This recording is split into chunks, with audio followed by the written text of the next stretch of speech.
What's up, folks? Welcome to the Fraud Pod. I'm your host, Connor. I'm joined here by my buddy, Jack, and today we're just going to be going over the NFL draft.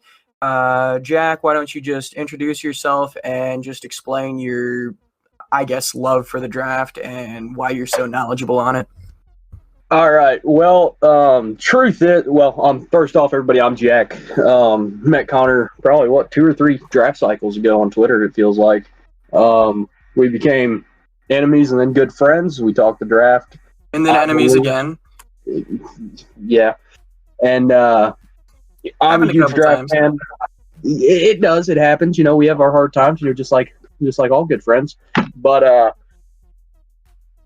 I love the draft, love college football. I spend a lot of time every year putting together a draft big board and really just spend a lot of time watching these prospects and trying to understand where value's at per teams. And every year there's a team that just defies what I believe should happen. So, there we are. I'm ready to get into it, Connor. I mean, I think we decided before this podcast started we kind of wanted to go over our favorite draft hauls. So why don't you kick us off with your favorite team, the Kansas City Chiefs, also my favorite team, so we might be a little biased here. But I think we both saw great value in this draft class, and I think we're both really happy with the players selected. Okay, so I know people are going to hear what I have to say about this draft class and say, like, oh, you're just a Homer Chiefs fan. But anybody that knows me knows that I hated Brett Veach's draft classes with a burning passion. This man hates every draft class, and it does not matter who it is. He hates them. Some picks that come to mind that I hated were Dorian O'Daniel. Why did I name Dorian O'Daniel first? Right, I don't know. Just skip over Breeland Speaks. Why? I don't know. Breeland Speaks, for one. I hated the fact that we traded a first-round draft pick for Frank Clark. I believe the player I wanted with that pick was Byron Murphy, so I was right. I wanted Christian Fulton over Clyde Edwards-Helaire.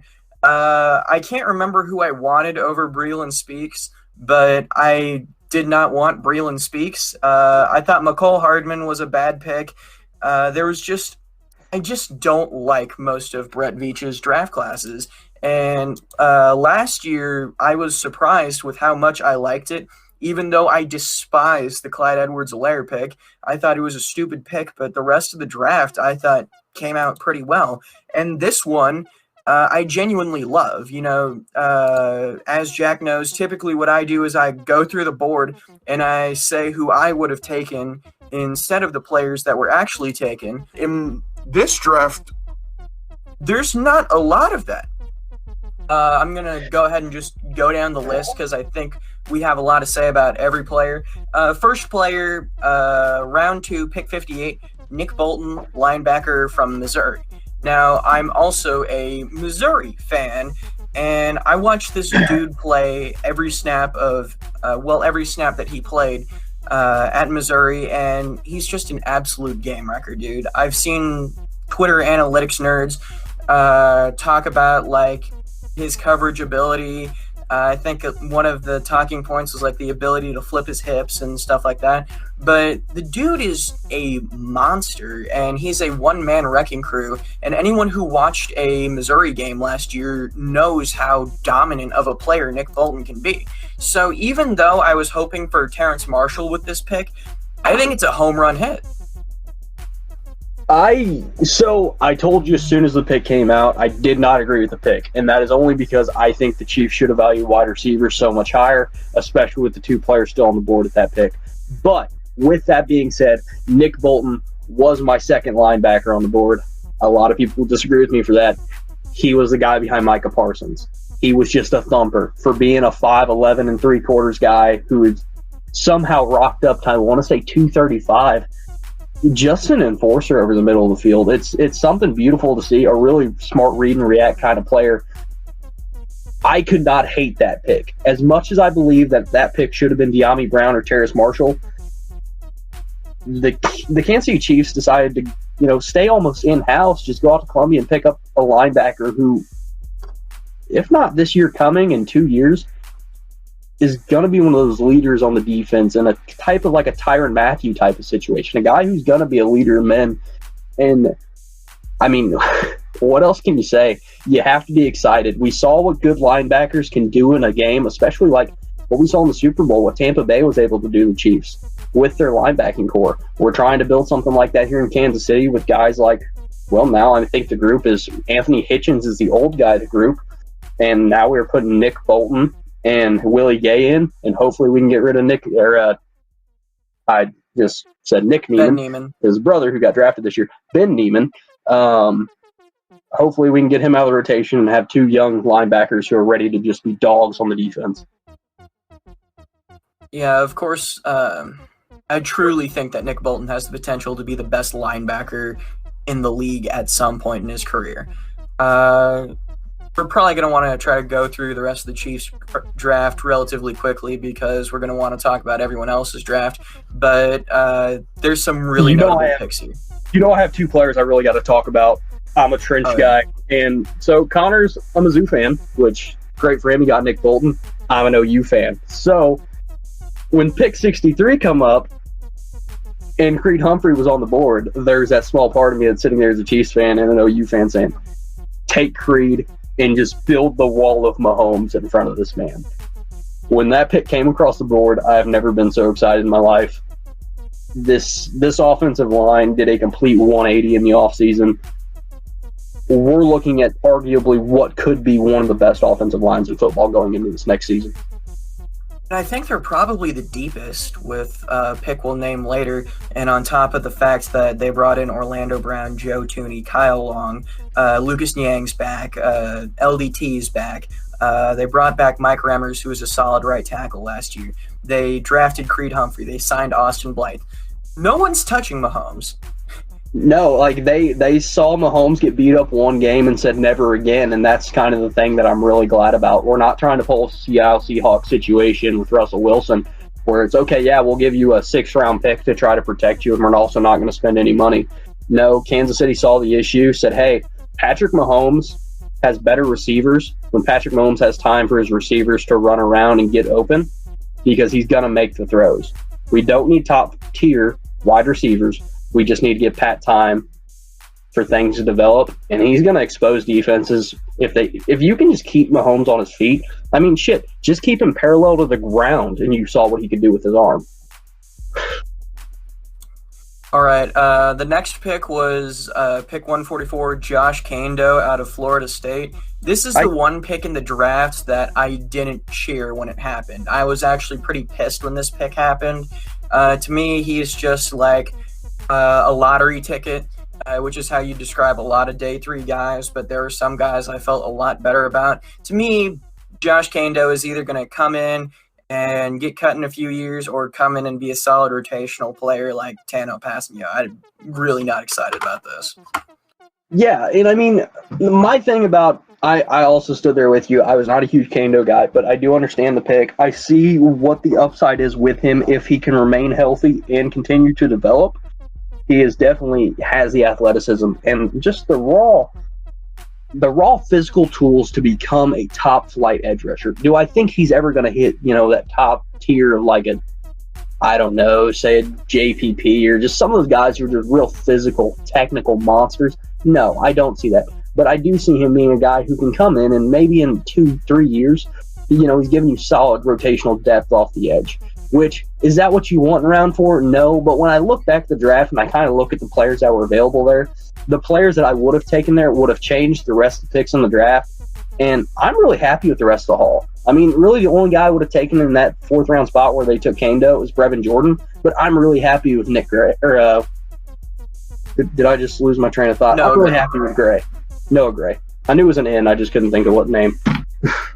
Yeah, perfect segue, and I think your thoughts on the Kando pick kind of mirror my thoughts on the draft as a whole. Is like, yeah, there's some picks that you wouldn't want or that you didn't want at the time, but after seeing the rest of the draft haul, you realize that it worked out pretty well.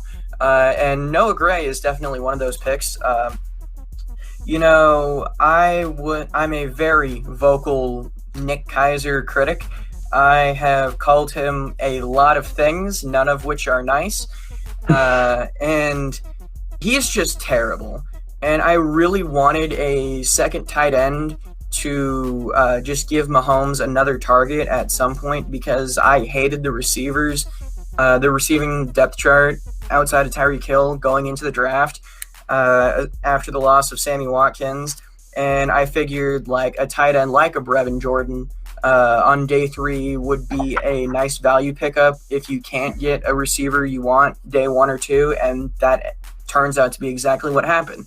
And we got Noah Gray out of Duke, and I see a lot of Travis Kelce comparisons, but what makes me really excited about Noah Gray is a lot of the knocks against him I've seen is he doesn't like do those really long plays. He runs a lot of short routes and just does something with them. But when you look at the routes that our tight end 2s run, like I think of Deion Yelder catching a pass against Detroit the year we won the Super Bowl, and I think of Nick Keiser running really short routes and dropping all of them. That's exactly what the Kansas City Chiefs want their tight end 2 to do. So Noah Gray is going to come in and fit right in. Exactly. And I mean, that's what you want out of your tight end 2. You don't need a guy who's going to come in and put up tight end 1 numbers. We have Travis Kelce as a tight end 1 in Kansas City. I'm not even going to say arguably the best tight end in football. He's the best tight end in football. You're not looking for somebody to come in and take his spot. Okay. Sure. Would you like for somebody to come in and possibly develop into a player that when Kelce's time is done, he can step into that role? Of course. But I think Noah Gray is the type of player that's going to come in, give you good snaps when you have to put Kelce on the sideline in week 17 when you just want to rest him. That's what I see. I guess it's week 18 now, but you know what I mean. I think the Noah Gray pick was a very, very underrated pick among a lot of Chiefs fans, but I think that there is a potential that he really does become something here in Kansas City. And then, I love Nick Bolton, and I think Creed Humphrey's going to be a great player. But given the needs on this team, I think this next pick was the best pick of the draft, and that's Cornell Powell, wide receiver from Clemson. This dude his routes are so crisp. Just a competitor, man. It's a guy who worked his entire college career to get on the field. And once he had his opportunity to be on the field, he made the most of it. I mean, an older prospect, but the thing you get out of that older prospect that spent a lot of time in college is you get somebody who's really refined in what they do. And Cornell Powell will make you look silly out there when he's running a good route. And something I've said a lot is I really don't care about the age of some of these draft prospects because, we're not a rebuilding team like the Jags or the Jets or anybody. We're out here trying to win another Super Bowl. And if Cornell Powell can come in and be a better receiver than a Pringle or a McColl or a D-Rob, which I don't really think is that hard, then yeah, he's a fantastic pick. I think Cornell Powell by week 1 will end up being wide receiver 2. I fully believe that he's the second best receiver on the team right now. I would not go as far as say wide receiver 2, but I do see him working his way into wide receiver 3 unless we see an amazing, which I do think is possible. I think Mecole Hardman has potential, but Mecole really has to step up this year. I mean, this is a make or break type of year for him. So maybe we do finally get that burst out of him and he steps into a wide receiver 2 that we are very comfortable with. But if Cornell Powell is my wide receiver 3, I'm ecstatic.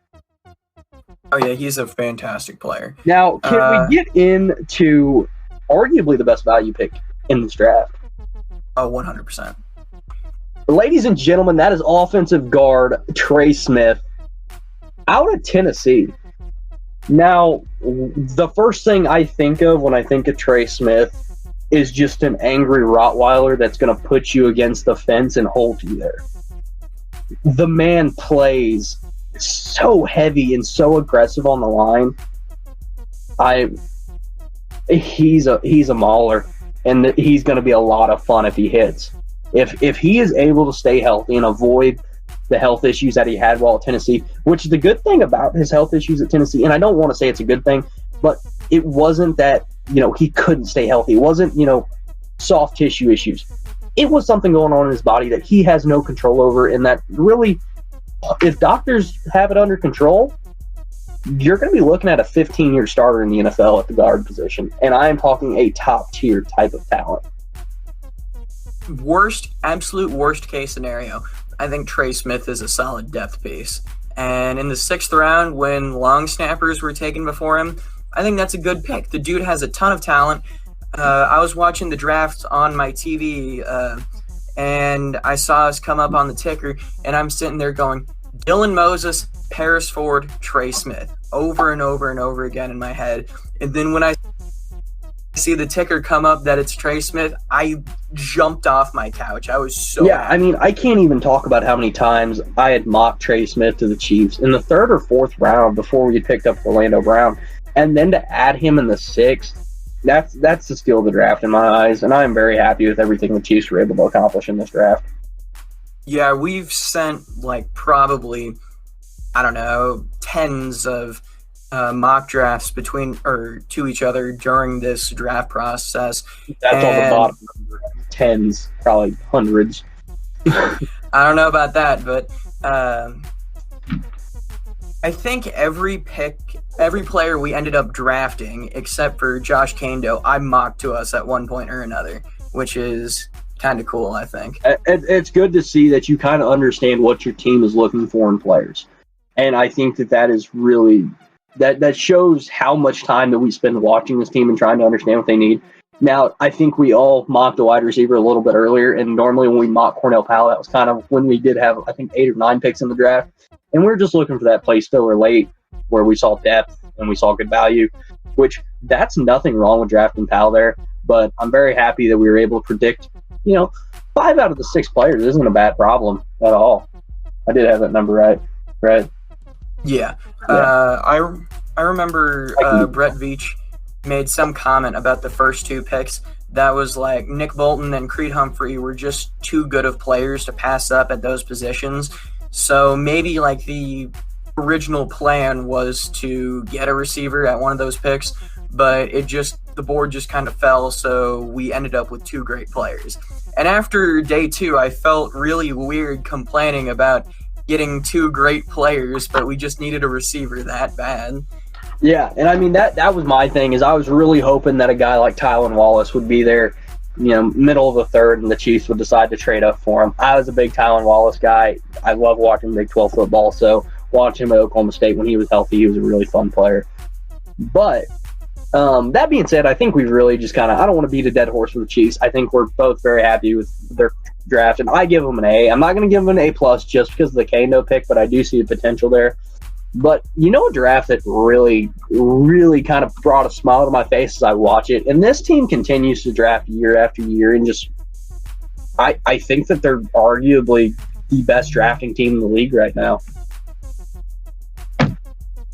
Do you know who it is? It is the Carolina Panthers, man. I just cannot get over what they I thought do. you were about to say the Cleveland Browns. They had a good class, but I don't think anybody touches the Panthers this year.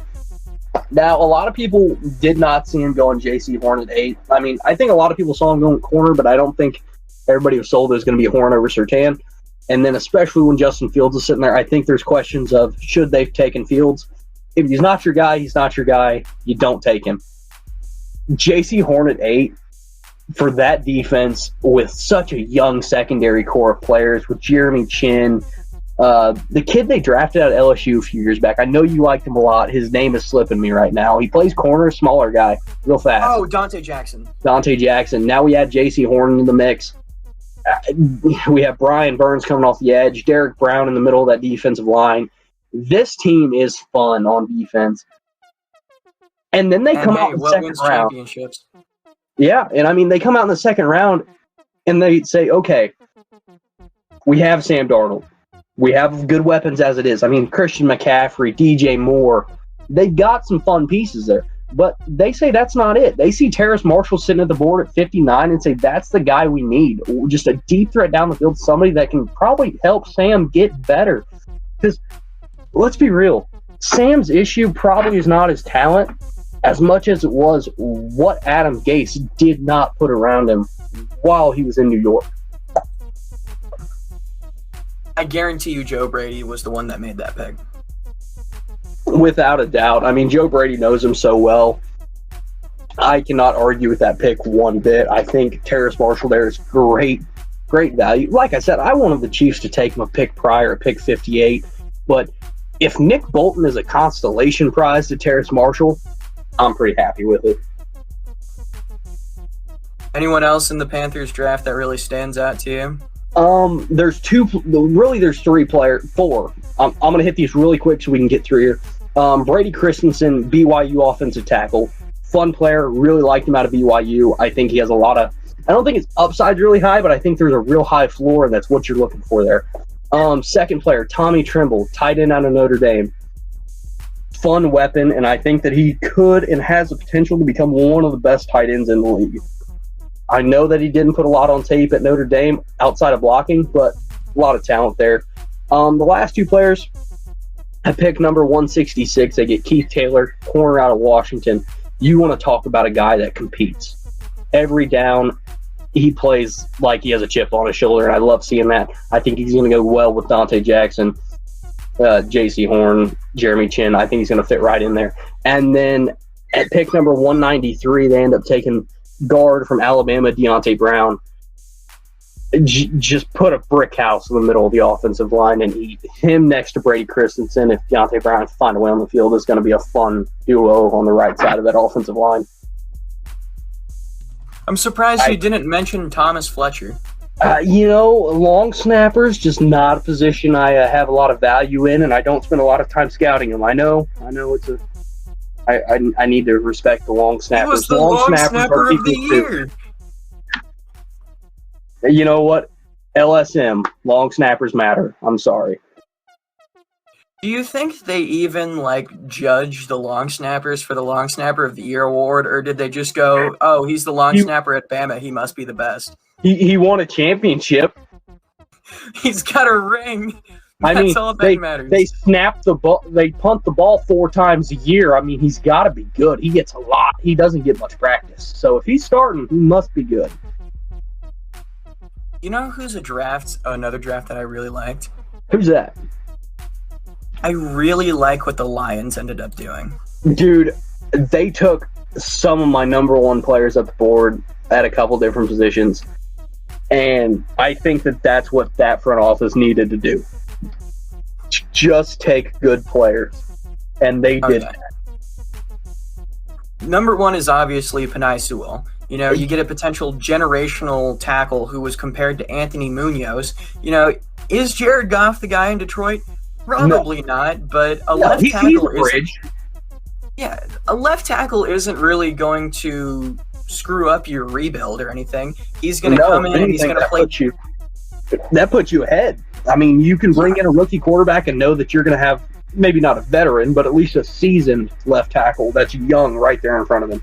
And Penei Sewell is young. Is he? What's that? How old is he? I want to say he's 20. I might be wrong. I mean, he is not an old... Yeah, he's 20. He will not turn 21 until October 9th. Wow. Yeah, just a freak, man. I mean... And then they come back with the next pick and get defensive tackle out of Washington, Levi Onsariki. He was defensive tackle 1 on my board. They did not miss. I really like the round 4 pick of Amon-Ra St. Brown on a team desperate for wide receivers. I think that's a great fit for him. Yeah, and even the pick before that, cornerback out of Syracuse, Afetu Melifonwu, at pick number 101, just a guy with a lot of upside, and they really needed to add some people in that quarterback room. And I think even after that, at pick 113, when they ended up getting Derek Barnes out of Purdue right after Amon-Ra, within 13 picks there, that team got significantly better in the 4th round. And that you love to see it. You really do. Well, Bill Polian said that anyone can make picks rounds 1 through 3. 4 through 7 are where championships are won. And I think for the first time in a while, the Lions are hitting on those late picks. Yeah, and I mean, they're hitting really well. I think that even Jamar Jefferson, I mean, mind you, they took DeAndre Swift last year, so I mean, that's RB1 without a doubt. But I think Jamar Jefferson has a chance to be a good role player on this team. And especially after they released Kerryon Johnson this morning. oh, I must have missed that, but man, that kind of hurts. I really like Kerryon out of I did too. Another draft that I loved, and I may be a Mizzou fan, but I'm also a massive Alabama homer, and Tua was my guy last year. And so I kind of became a slight Dolphins fan, and they came out and they did my boy well in this draft.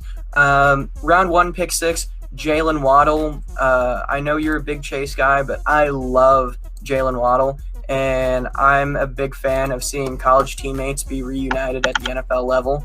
And a lot of criticism that people had of Tua last year is that he can't succeed without his weapons at Bama. So Miami just said, you know what? Let's give him one of his weapons from Bama. Go ahead. I really do respect that move out of that front office. I think that was a great job for them to go out and say, hey, our offensive line is all right. And they saw depth there at the beginning of the second round. And they hit on Liam Eichenberg to come back and help with guard for him too. So you're getting a 1-2 punch. And I think they did better than what I was hoping the Bengals would do. I was really happy when the Bengals took Jamar Chase at 5, but I was hoping that they'd come back in at the start of round 2 and get a Tevin Jenkins, Liam Eichenberg, and they didn't. They just missed. I don't like the tackle prospect that they got. He's probably going to kick in the guard anyways. I feel bad for Burrow. I like that he got a good weapon, but I think that the Bengals kind of blundered that second-round pick. Meanwhile, the Dolphins come out. They get a wide receiver 1, wide receiver 2 on my board this year, and they get one of my favorite tackles who I think is pro-ready to start on the left side if need be. Not to mention the pick. Tua's gonna do well there. Tua's gonna do well there. People, you have no idea how long I've been waiting to hear him say that, but hey, I never hated Tua. I never did. You didn't mention pick 18. That was what I was Jalen Phillips. Look, as a Bama homer, I really wanted that to be Najee. Imagine how cool it would be. Tua and then Najee in the backfield and Jalen Waddle out wide, and screw it. I wanted them to draft Landon Dickerson in the second round too. So it'd go from Dickerson to Tua and then to either Najee or Jalen. That would have just been a pipe dream. But the player they got is no slouch. No, Jalen Phillips, edge 1 on my board. Just what a monster. If he can stay healthy and avoid the concussions, they got a steal at 18. I mean, when you watch his tape in college, it's not hard to tell that he was the best athlete on the field whenever he stepped on it. And some guys have it different. He's one of those guys. I think if he would have been able to stay healthy and really had put together some good college tape, we would have been talking about him in the same light. Maybe not quite as a Chase Young, because Chase Young is just a player that you don't get every year. But I think we'd have saw him in the same light as we saw Joey Bosa and Nick Bosa, which that's good company to be in. If you're in company with the Ohio State edge rushers, you're doing a good job. How often do you end up getting edge 1 at pick 18? Very, very not often. And I tell you what, the Colts decided to take edge in round 1, 2. They went Kwity Paye. And I did a little bit more film on him right before the draft, just trying to solidify my edge rankings, because a lot of people had Kwity Paye as edge 1.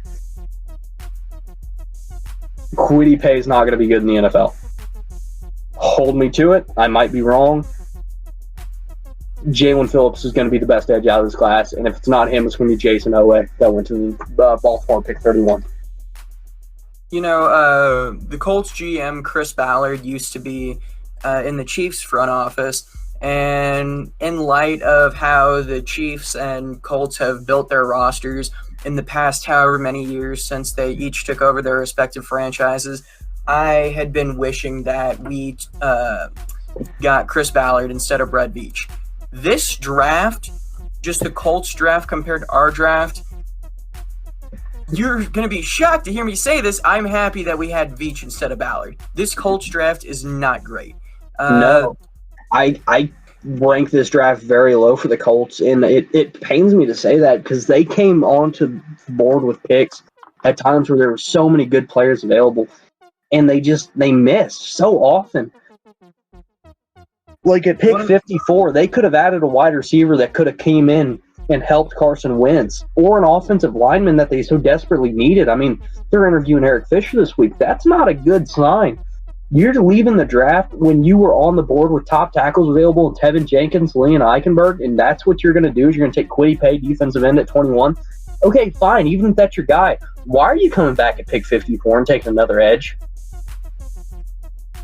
You're so desperate for a lineman that you have to bring in and work out Eric Fisher with one leg.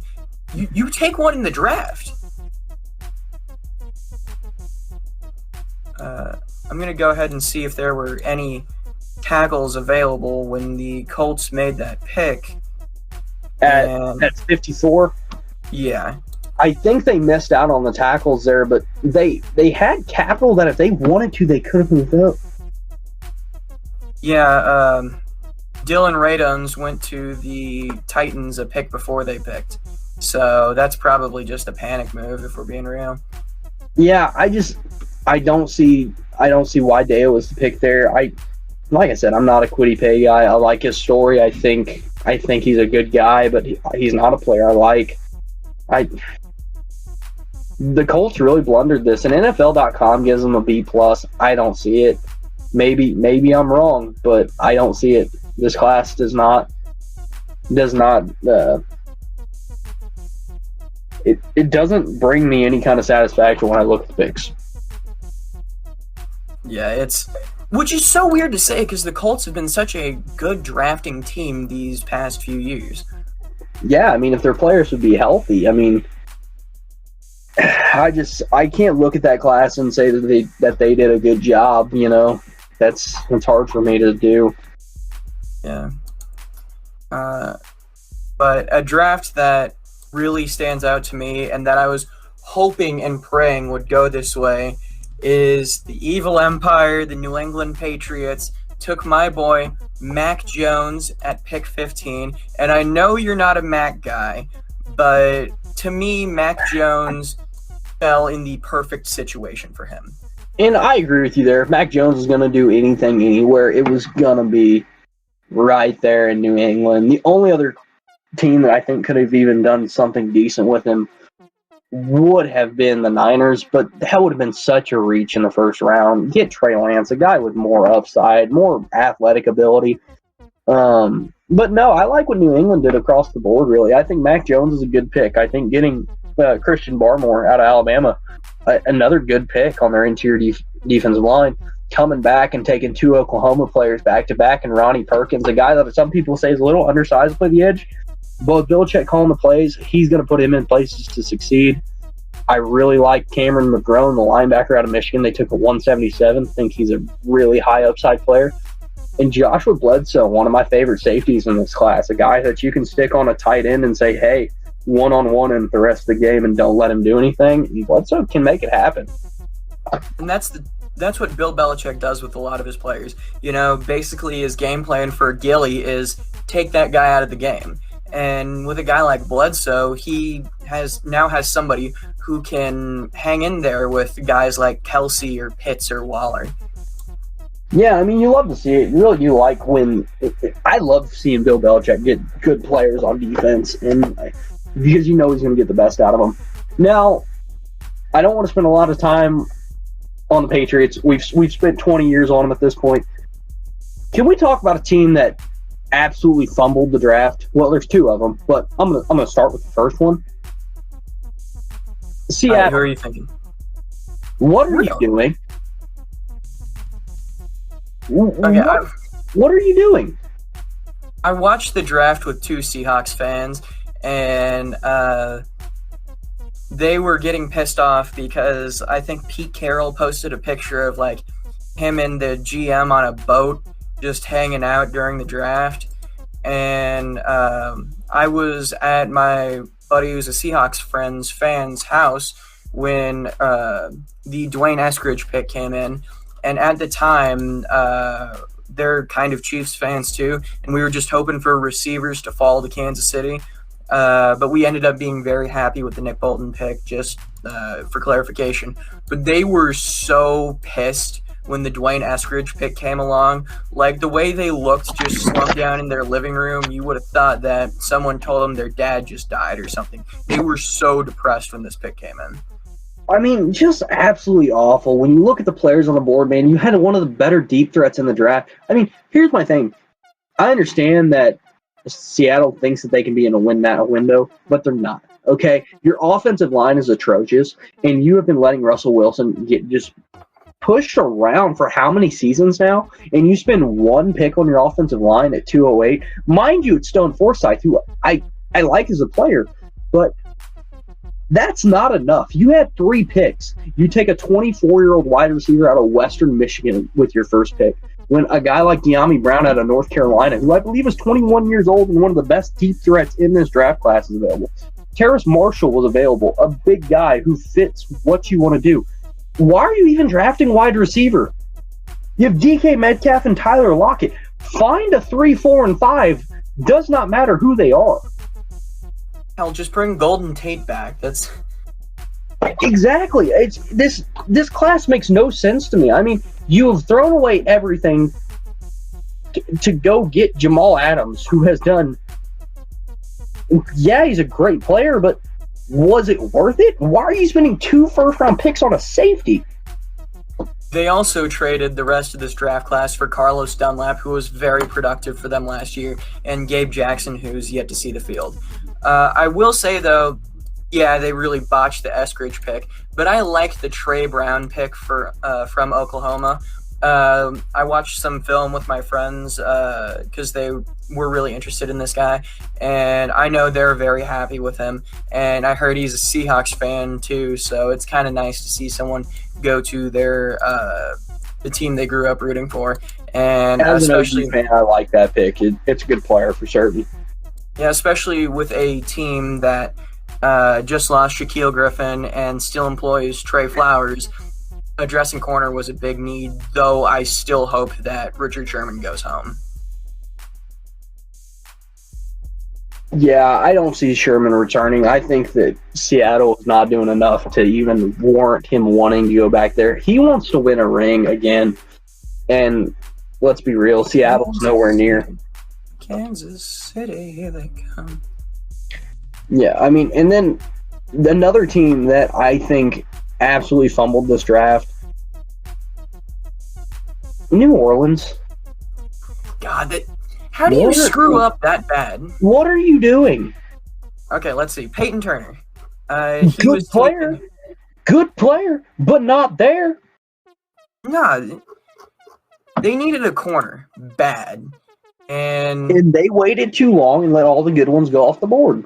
They're talking about all these talks on draft day. Oh, New Orleans is looking hard to trade inside the top 10 for a corner. Do it. You could have very easily. They were so high on Farley. You could have got in front of the Titans if you wanted to. Asante Samuel, Eric Stokes, Kelvin Joseph, Tyson Campbell. These corners were all still available. 2 of those corners, I would have been 100% okay with you taking in the first round. Asante Samuel and Eric Stokes both could have went in the first round. Eric Stokes did. Yeah. He went the pick after. Exactly. You ruined this. Now, I like P. Werner at linebacker, but at pick 60, you needed other things there. You should have been the team that started that quarterback run. You should have been the team that said, let's take Kellen Mond or let's take Davis Mills and put them in. Hopefully they can develop. I understand I'm putting behind Jameis, but at least hopefully they have the raw tools and cerebral, understanding of football that maybe they can hit.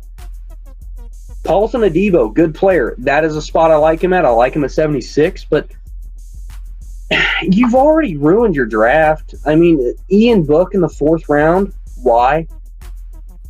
With the power of hindsight, if I was New Orleans, I would have traded that Ian Book pick to the Panthers before they traded Teddy to the Broncos for like a 7th to force the Panthers to trade in division by overpaying, but you ended up using the pick on a bad quarterback anyway. Might as well bring in a quarterback who had success in the system and will give Jameis some good competition.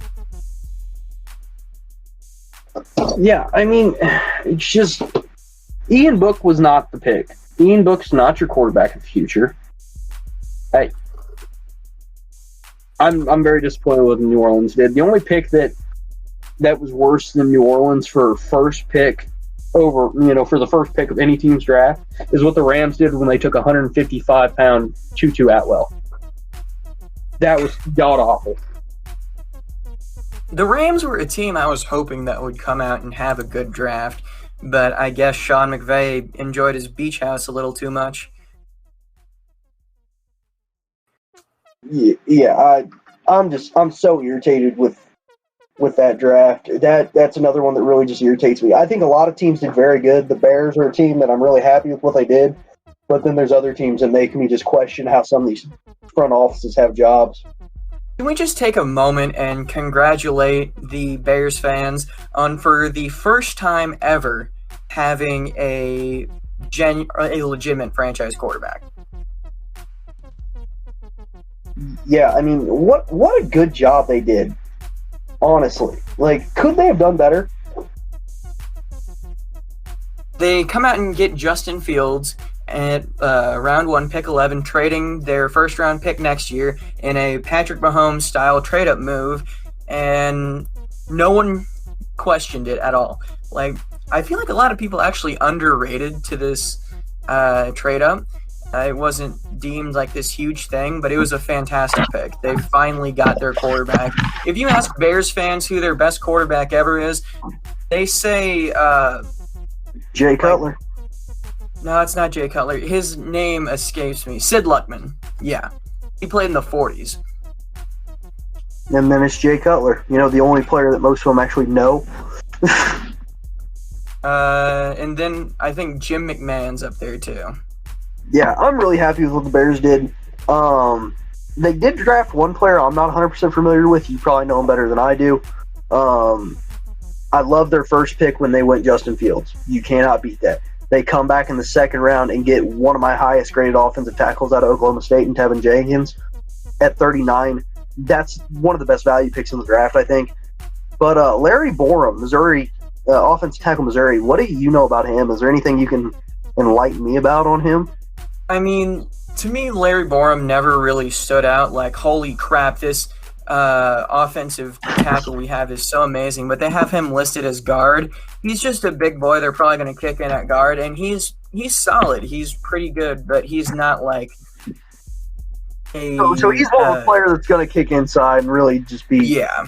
Okay. I'm good with that as a fifth-round pick. I think that's what they needed there.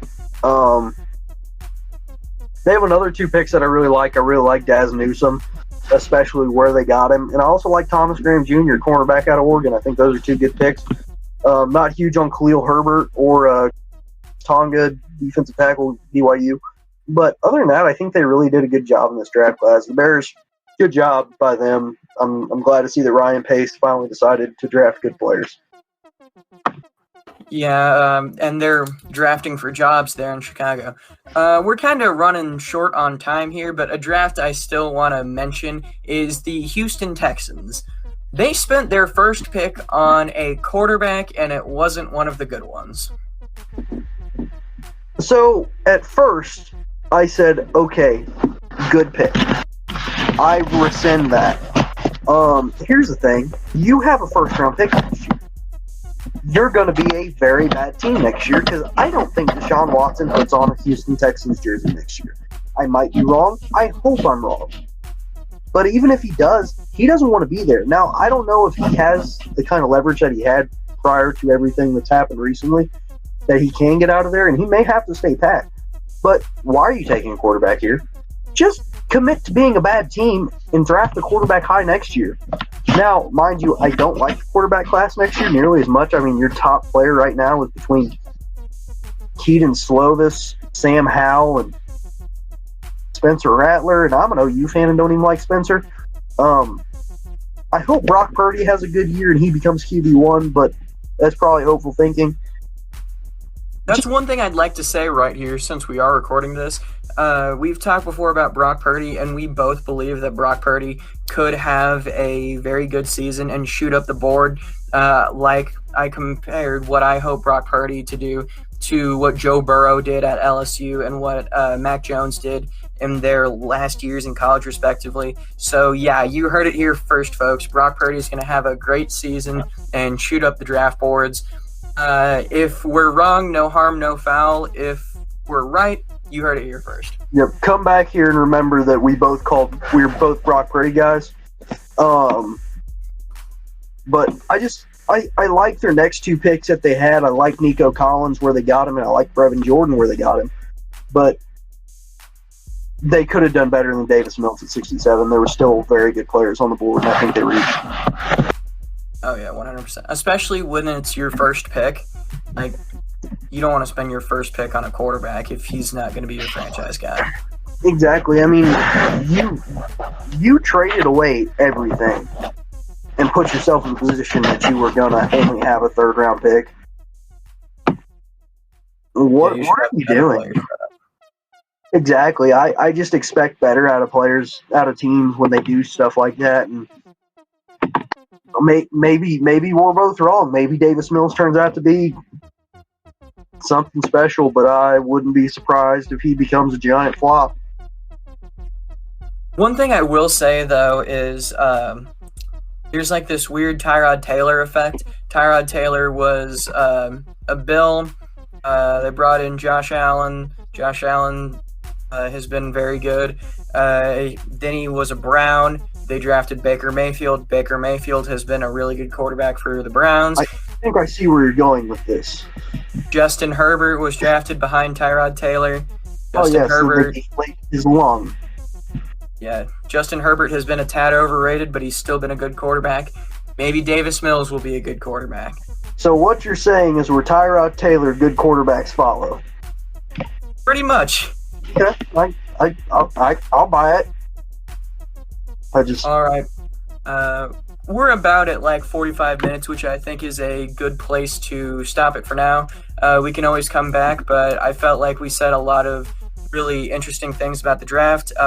Folks, if you want us to come back and do maybe a season preview once the schedule comes out or something like that, let us know. And be sure to follow the Fraud Pod on all your favorite podcasting platforms. Take care. Have a great day.